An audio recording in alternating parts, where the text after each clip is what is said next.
statement from Fox Sports seems to confirm that.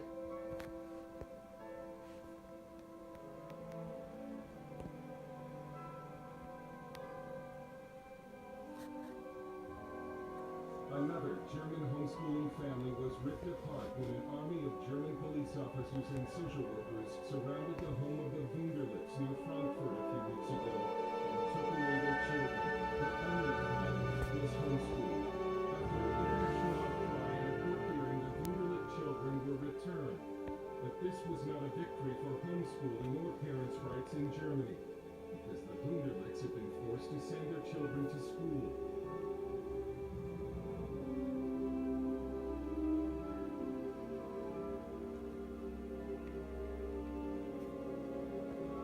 You want some more evidence of wonkiness that is going on in the world? All right, let me take you to Colorado.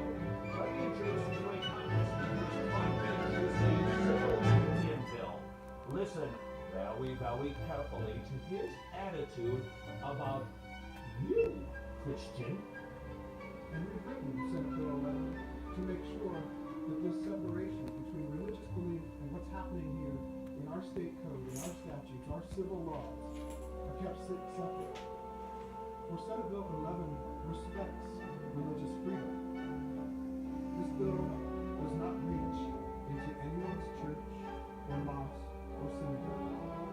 You can have all the free exercise there that you want. Exercise it as you see fit.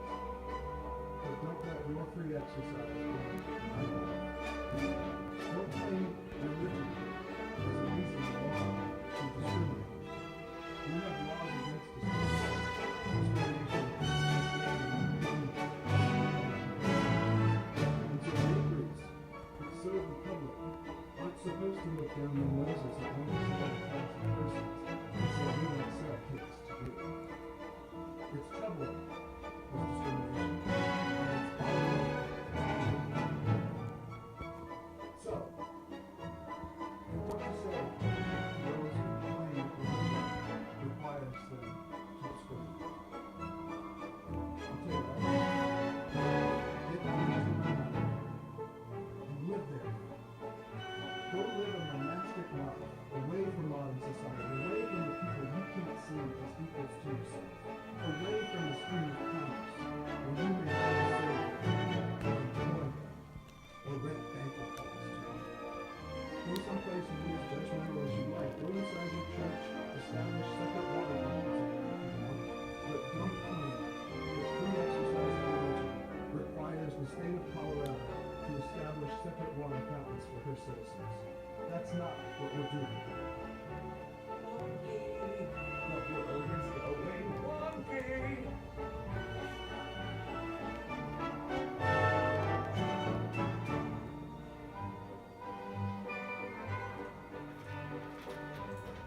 Homeland Security says people who oppose abortion or worry about illegal aliens could pose a radical threat to America. They're the ones we need to be watching at Homeland Security. Why are conservative values suddenly being singled out as a terror threat?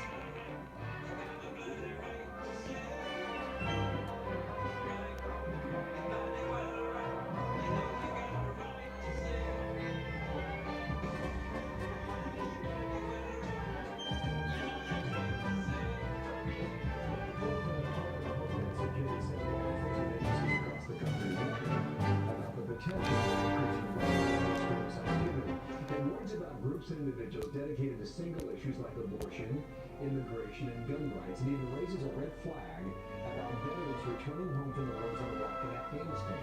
Some people, understandably, when they caught word of this yesterday, have issues today. Jimmy Sefiro, Chief Counsel of the American Center for Law and Justice. How you doing, sir? Good morning to you. What do you make of this? Good to see you again. Well, listen, this is outrageous. I got the report in my hand. I read it. I couldn't believe it when it came out. Bill, I had our office verify that it was actually correct. When I read it, there's one thing that's literally missing here. No discussion about the real terms from the Arkansas groups and others that are located inside the Northeast States. It says it was necessitated to literally change the terms for the farmers.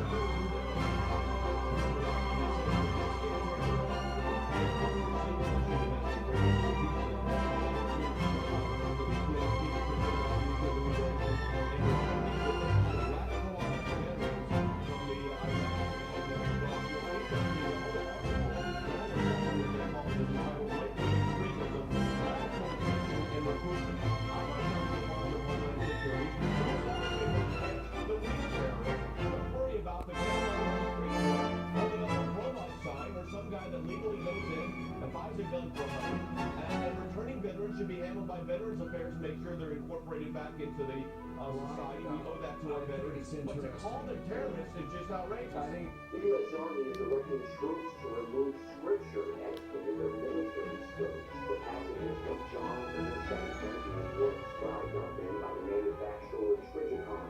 Soldiers at Fort Wainwright in Alaska told Fox News they were ordered to submit their scopes of the Bible verses to be scraped off and painted over with black paint. Disturbing.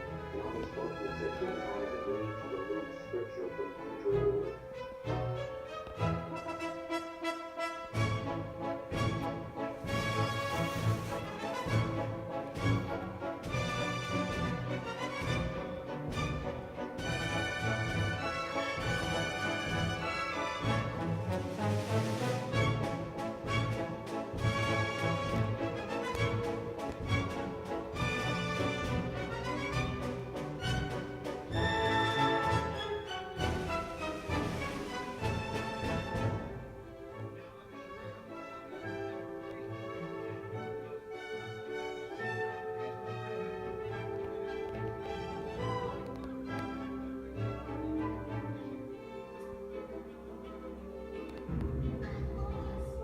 Today, we're going on an enforcement of new law that was passed by our local lawmakers. It was inspired by the recent Arizona immigration law. However, it's broadening the scope and aliens. We're going to go set up an immigration checkpoint at a spot where we have reports that they're known to congregate. We're going to go try and report Come on through, sir. Keep walking through. You're good, sir. You keep on coming through. You're good.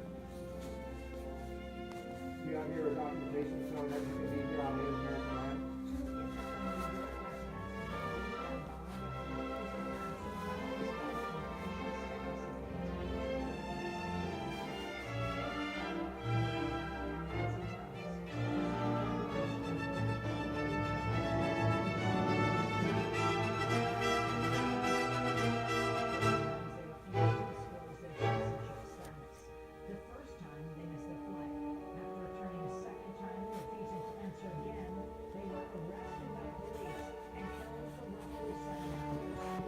If you live in San Diego County, you've probably driven through one of the county's 6 roadside checkpoints, and a Border Patrol agent has likely asked you if you are a U.S. citizen. But do you have to answer that question? One way will be choosing to answer, and the post-agent has confirmation.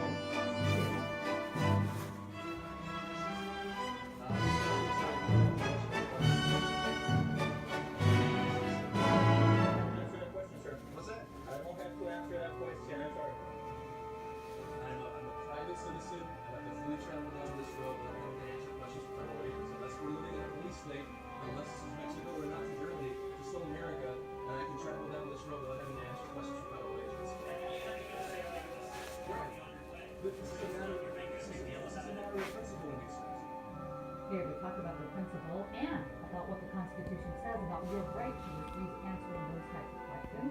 Is David Lloyd, legal director of the ACLU in San Diego and Ontario counties. Welcome back, David.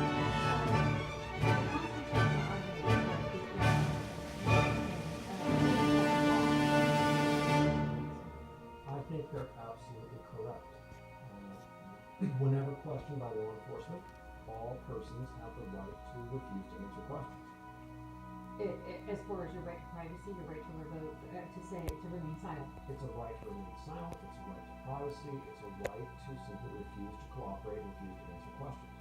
Another issue is the checkpoints themselves. If they are constitutional, where does that stand right now? The Supreme Court held in a case called Martinez-Fuerte that the government does have the right to set up interior immigration checkpoints within, near the border to assist in immigration enforcement. The ACLU strongly opposes those checkpoints. We think that checkpoints, suspicionless checkpoints, are the hallmark of a police state, not a free society. We think they're fundamentally American. Those that didn't fit in Hitler's Germany had reason to fear. The Nazis allowed no opposition. Political parties parties that once had stood against them were banned. Their leaders left the country or stayed to face harassment or arrest.